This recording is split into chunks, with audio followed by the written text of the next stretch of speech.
Halo rekan-rekan 5 TV, berjumpa lagi dalam liputan daring 5 News dengan berita terhangat dan teraktual bersama saya Lulu Hasna. Di saat semuanya serba digital, kamera analog kembali menjadi tren di kalangan masyarakat Indonesia. Minat masyarakat yang tinggi menjadi pemicu utama yang membuat kamera analog dilihat sebagai peluang bisnis yang cukup besar. Meski begitu, apakah tren kamera analog dapat bertahan lama?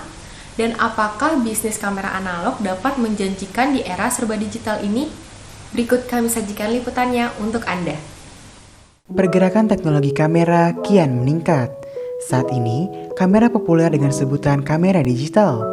Bahkan kamera sudah tertanam pada layar ponsel pintar yang ada pada genggaman kita. Namun, tak sedikit orang yang masih bergelut dengan kamera film atau populer dengan sebutan kamera analog. Bahkan, beberapa di antaranya memanfaatkan tren kamera analog sebagai penghasil pundi-pundi rupiah. Lalu sebetulnya apa yang membuat mereka masih bergelut dengan kamera analog, serta bagaimana prospek kamera analog di tengah digitalisasi yang terjadi saat ini? Kalau misal kita foto kan pakai digital ya jepret udah gitu apa adanya ya. Tapi ketika kita pakai analog tuh, tiap film yang kita pakai tuh hasilnya ada beda-bedanya, ada ciri khasnya gitu loh. Mungkin dari brand film ini tuh filmnya jadinya gini, brand film yang dari sini jadinya filmnya gini. Jadi ya apalagi pas lagi proses nunggu nyuci filmnya tuh, nah itu yang bikin istimewanya main analog tuh itu tuh. Soalnya kita nggak bakal tahu hasil fotonya gimana sebelum dicuci. Kesulitannya sebenarnya ini sih dari harga filmnya sendiri yang mulai naik. Jadi kalau digital sama analog harganya udah tentu beda jauh kan. Dari harga kameranya juga, nah itu udah beda jauh. Jadi kan orang juga analog karena dia pengen ngerasain gimana sih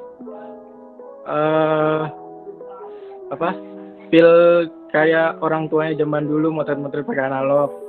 Nah kan kalau sekarang digital kita motret sekali jadi feelnya kurang dapet kan. Kalau analog kan kita motret, kita belum tahu hasil kita kayak gimana, apa bagus apa jelek kan kita belum tahu. Jadi kalau kesulitannya di era digitalisasi sekarang sih sebenarnya nggak terlalu sulit ya, karena kan sosial media juga udah banyak. Kalau kita bikin komunitas kan bisa sharing-sharing, kita bikin hunting bareng. Ya paling kesulitannya ya karena harga filmnya aja yang makin lama makin naik gitu aja sih.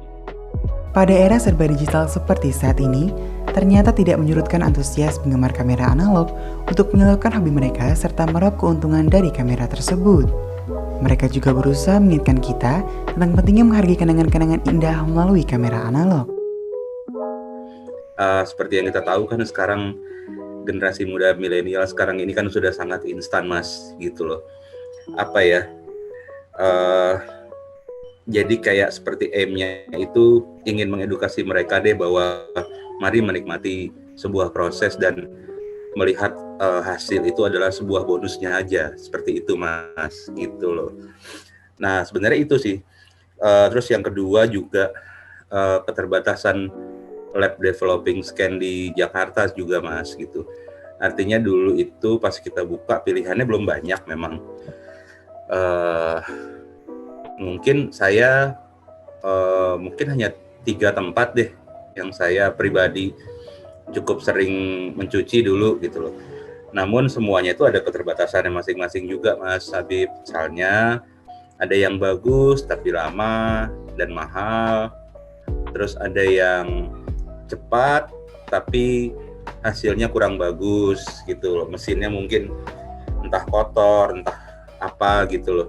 Nah kita coba ambil tengahnya dan menjadikan sebenarnya Leprana ini sebagai hub dari anak-anak muda Jakarta gitu loh. Di luar kota juga boleh gitu, tapi khususnya di Jakarta ya untuk sharing apapun sebenarnya sih, karena kita juga punya banyak kegiatan Mas Habib, nggak hanya fotografi saja gitu.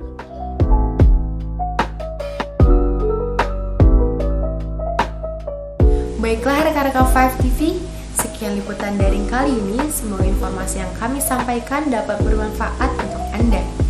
Jangan lupa untuk tetap jaga kesehatan dan patuhi protokol yang sudah ditetapkan oleh pemerintah. Saya Lulu Hasna beserta kru yang bertugas pamit undur diri. Terima kasih dan sampai jumpa. 5 TV, be kreatif.